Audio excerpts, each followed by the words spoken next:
Thalassery bishop Joseph Pamplany, ആ പേര് കേൾക്കുമ്പോൾ തന്നെ ഒരു വല്ലായ്മയുണ്ട്. പാംപ്ലാനി അദ്ദേഹം CPM അനഭിമതനാണ്, അല്ലെങ്കിൽ CPM അദ്ദേഹത്തിന് ഇഷ്ടമുള്ള പാർട്ടി ആയിരിക്കാൻ ഇടയില്ല.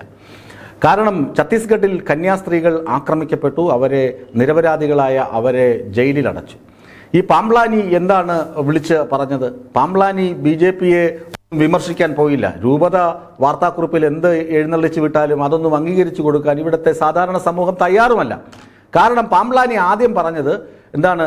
ഇത് പ്രത്യക്ഷത്തിൽ BJPയോ സംഘപരിവാർ സംഘങ്ങളോ ആണ് ഇവരെ ആക്രമിച്ചത് എന്ന് പറയുന്നതിന്, അല്ലെങ്കിൽ എന്ന് പറയാൻ പ്രത്യക്ഷത്തിൽ തെളിവുകളൊന്നും ലഭിച്ചിട്ടില്ല എന്നായിരുന്നു ഈ ബിഷപ്പിന്റെ ആദ്യത്തെ തള്ളൽ.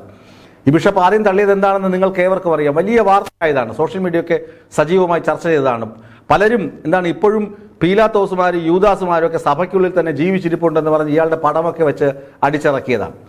ഇയാൾ കാസയുടെ ഏജന്റാണ്. കാസ എന്ന് പറഞ്ഞാൽ തീവ്ര വലതുപക്ഷ ഹിന്ദു തീവ്രവാദികളുടെ ഏജന്റാണ്. ക്രിസ്ത്യാനികൾക്കിടയിലെ ഹിന്ദു തീവ്രവാദികളുടെ ഏജന്റായി പ്രവർത്തിക്കുന്ന കാസയുടെ ഒരു തലതൊട്ടപ്പനാണ് ഈ പാംപ്ലാനി എന്ന് പറയുന്ന ബിഷപ്പ്. അത് വായിച്ചെടുക്കാൻ പറ്റുന്നത് ഇത്തരം സാഹചര്യങ്ങളിലാണ്. ഛത്തീസ്ഗഡിൽ കന്യാസ്ത്രീകൾ ആക്രമിക്കപ്പെട്ടു. എന്തിനും അതിനുശേഷം ഒഡീഷയിൽ ഇയാൾ എന്തെങ്കിലും പറഞ്ഞോ, മിണ്ടിയോ? നിങ്ങൾ ആരെങ്കിലും എവിടെയെങ്കിലും വായിച്ചു?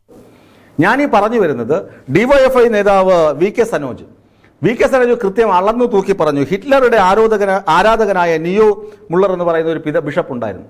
അയാൾ ഹിറ്റ്ലറിന് ഭയങ്കര ആരാധനയായിരുന്നു. അവസാനം അയാളെ പിടിച്ച് തന്നെ ജയിലിലടച്ചു. പിന്നെ കുറേ വർഷങ്ങൾക്ക് ശേഷമാണ് തിരിച്ചറിവുണ്ടായത് തൻ്റെ ആദ്യത്തെ നിലപാടുകൾ തെറ്റായിരുന്നു എന്ന് ആ ബിഷപ്പിന് തോന്നലുണ്ടായത്. അതുപോലെയാണ് പാംപ്ലാനി. ഇപ്പോൾ നരേന്ദ്രമോദിജിയെയും അമിത്ഷാജിയെയും ഒക്കെ ഈ പാംപ്ലാനി എടുത്തു വെച്ചങ്ങോട്ട് ആഘോഷിക്കുന്നുണ്ട്.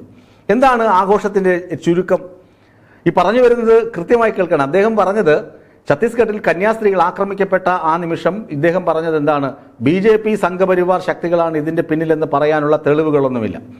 അതിനുശേഷം വിമർശനം, സഭ ഒന്നടങ്കം അയാളെ വിമർശിച്ചപ്പോഴാണ് അയാൾ പറഞ്ഞത് എന്താണ്? മോചനം സാധ്യമാകണം എന്നൊക്കെ പറഞ്ഞ് പ്രസ്താവന ഇറക്കിയത്.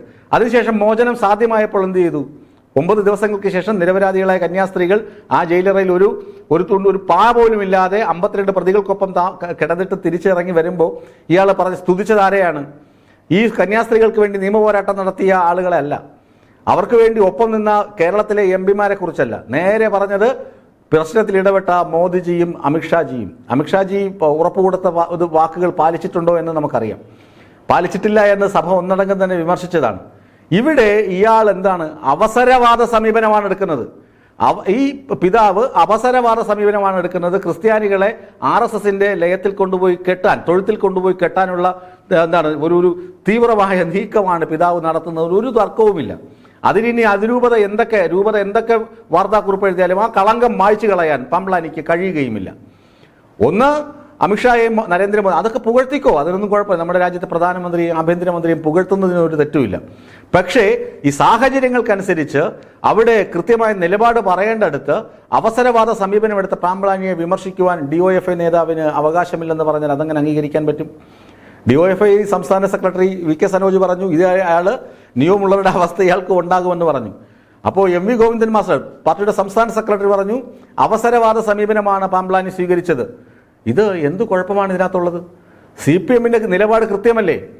CPMന്റെ ജോൺ ബ്രിട്ടാസോ ഒക്കെ അല്ലേ അവിടെ പോയി കണ്ടത്? നമ്മളെല്ലാവരും കണ്ടതല്ലേ? ദൃശ്യമാധ്യമങ്ങളിൽ കണ്ടതല്ലേ? പത്രങ്ങളിൽ ഫോട്ടോ സഹിതം കണ്ടതല്ലേ? ഇതൊക്കെ നമ്മൾ കാണുകയും കേൾക്കുകയും നമ്മൾ മനസ്സിലാക്കുകയും ചെയ്യുന്നു. പക്ഷേ ഇതൊന്നുമല്ല സംഭവിക്കുന്നതെന്ന് വരുത്തി തീർക്കാൻ ഏതെങ്കിലും പാംപ്ലാനി ശ്രമിച്ചാൽ അത് അംഗീകരിച്ചു കൊടുക്കാൻ ജനാധിപത്യ കേരളം എങ്ങനെ അംഗീകരിച്ചു കൊടുക്കും?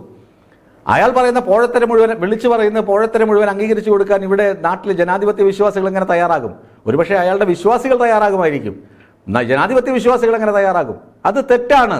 പാംപ്ലാനിയുടെ നിലപാടുകൾ തെറ്റായിരുന്നുവെന്ന് ഒരു പക്ഷേയെങ്കിൽ സഭയിലെ മുതിർന്ന കർദിനാൾമാർ ഉൾപ്പെടെയുള്ള ആളുകൾ പറഞ്ഞിട്ടുണ്ട്. നട്ടലുള്ള സമീപനം എടുത്തത് മലങ്കര സിറിയൻ കത്തോലിക്ക സഭയുടെ കർദിനാൾ ആയിരുന്നു, തിരുവനന്തപുരത്തുള്ള കർദിനാൾ.